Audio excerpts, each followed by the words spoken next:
Well, what a night we've had, what a day it's been as well here at the Reebok Stadium. Action everywhere you look on our two boards going simultaneously. You missed what happened on board 2 just a moment ago. Alan Tabern went through a nail-biter against Simon Watley. Alan, you require 96.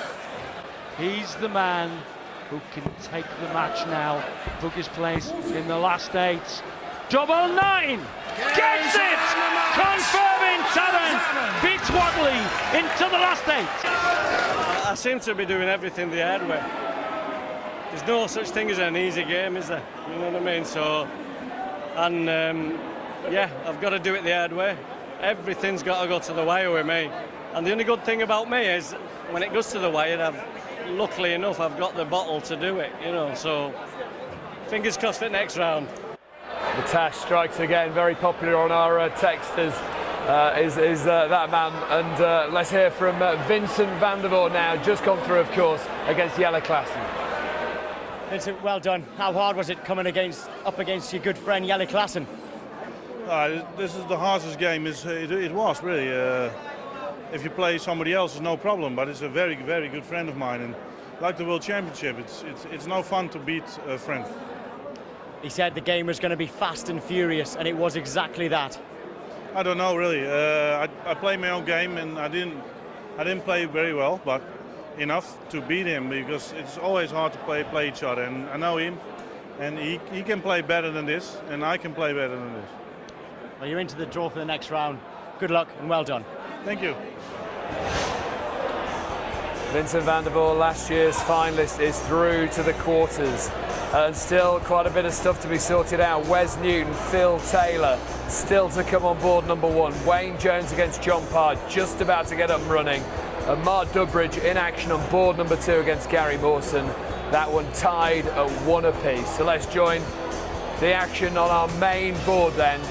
Wes Newton against Phil Taylor, the second match on the board number 1. Wayne Jones against John Parr. Can John Parr have a run at this tournament? Let's find out with our commentators, Dave Lanning and John Gwynn. Well, Dave, the two boys in black here, I'm sure they're going to entertain us as John Parr throws for the ball, hits the 25, and his best mate, Gary Mawson's on the other board while he's on board 1. Such is life. And so going for the ball again, and this time you've got to fancy, Dave Lanning, that Wayne Jones could gain the throw. Well, it's an open target. They must hit the ball at 25, and he's hit it right in the middle. So the first advantage to the man from Wolverhampton. And it has to be said that Wayne Jones is a tough old in-fighter. None of the players in this competition will relish the thought of trying to contain this guy. He's a toughie. Yes, he said to me earlier today, I'm playing well. He said, I'm enjoying my darts at the moment, and they're all going in. Obviously, so, he's from Cornwall, is he? Mr. Lanning, come on, be serious. As yeah, the lad from Wolverhampton has beaten Kirk Shepherd, of course, World Championship finalist, at 9-3. And here we go with the first 180 of the game, demonstrating exactly the sort of confidence he holds and the form he's in. Then he beat Barry Bates 9-2. I wonder whether Barry Bates, the Welshman, whereas John Parr has taken care of Colin Monk 9-2 and Terry Jenkins, tough one, 9-6. Yes, Jenkins had his chances, and I did that match earlier today, and John Park was trailing for a while there, but now he's got a tough opponent, another potential banana skin on a day where we have been saying we have seen pride and passion, heartbreak and elation. Such is the magic format of the Blue Square UK Open. Yes, it is a fantastic. You don't take your eye off anything on the scoreboard. There's something happening somewhere all the time. It's terrific stuff now then. Jones fails to polish off the first leg, but that 180 certainly has helped his cause. He has a healthy lead here over John Parr, who's made an indifferent start, it's got to be said. Once he warms to the task, watch out. Yes, John Park eases into a match. He takes his time to get into his stride. And Jones it is who has hit the ground running, but Part has the darts here. Rodney, we've got a good game there on board 2, Mawson and Dudbridge. Yeah, you certainly have. You join me with Mark Dudbridge is 3-1 up against the American Gary Mawson, although Mark Dudbridge started off a little bit slow, using 6 darts to only score 24, but he's got his game together. He's starting to get the first dart in the right position for him, and he's scoring heavier than what Mawson is. He's hitting a lot of 140s, and he's cleaning up them doubles good, so he's 3-1 up and looking good for this game. Scoring heavier than the other man means he's hitting Mawson. So, there we are. 3-1 to Dudbridge on board 2. Dave, we're staying with it, so we'll see this game then. Mawson 1, Dudbridge 3, and Mawson looking likely here, Rod, to at least win this leg with the darts. 100. Yeah, he's on 132. He's hit 180 in this game, and that's what's got him in front. He doesn't need to take this out. He didn't go for the 25 or ball like you would do. He's just setting it up. It's a good setup, leaves him 32. Yes, had Dudbridge been on a finish there, Mawson would have gone the ball route, that's for certain. But Dudbridge, who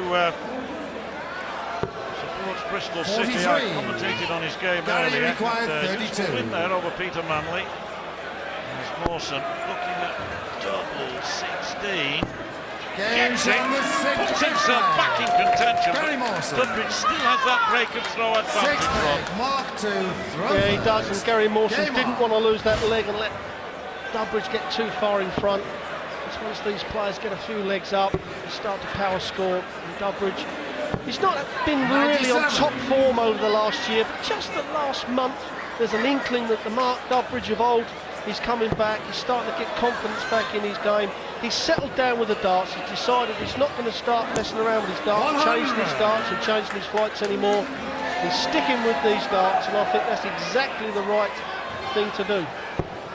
Yes, well, we know that he's a very, very capable player. Had a golden patch 2004, 2005, coming up on board 1 after the game that's currently on. Part, of course, against Jones. Jones leading 1-0 there, but Wes Newton and Phil Taylor, they've mixed it together a few times in the last 3 or 4 years. They're waiting to come on when that game is finished. In the meantime, Dudbridge 3, Mawson 1. And Dudbridge here with the throw, looking to make the score. Maybe an opportunity for Mawson unless. 95. That's a good last start, Rod. Great last start. Yeah, once you're a ton in front or you've got the throw, just hit 1 treble with every 3 darts. Force your opponent into mistakes. Well, he's forcing Mawson not into mistakes, but into 180. He's second of the match, and has put him in control, and a big chance to break straight back from Dudbridge. Yes, what a terrific effort from Mawson, who's really enjoying this tournament. Of course, his parents originate, would you believe, from this very part of the world, Bolton itself, and he's very proud to be back here where his parents come from, playing his darts, and he's making the most of it. Meanwhile, his pal, his pal over on board 1's in trouble at 2 legs to 0 down. Well, Mark Dudbridge has hit a lot of 1s in this game, especially in the first 2 legs. But Mawson now double top for 3-all to get that all-important break back.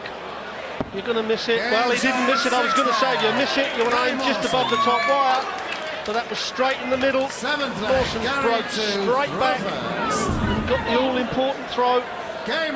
All-important throw. When you go to 8-all, you want to have the first 3 darts at the dartboard. Yes, the 180 there was vital. That's when you want your 180s, isn't it? When you're against the throw. You want them every time you go to the board, of course. But in an ideal world, that would be the case. But if you're going to hit them against the throw. Try and level things off. Try and get ahead of your opponent on his own throw. 59. Well, especially if your opponent's got the throw and he's hitting straight tons. You whack in a 180, that's 6 darts as good as, and that's why the power scorers like James Wade, Adrian Lewis and the likes are so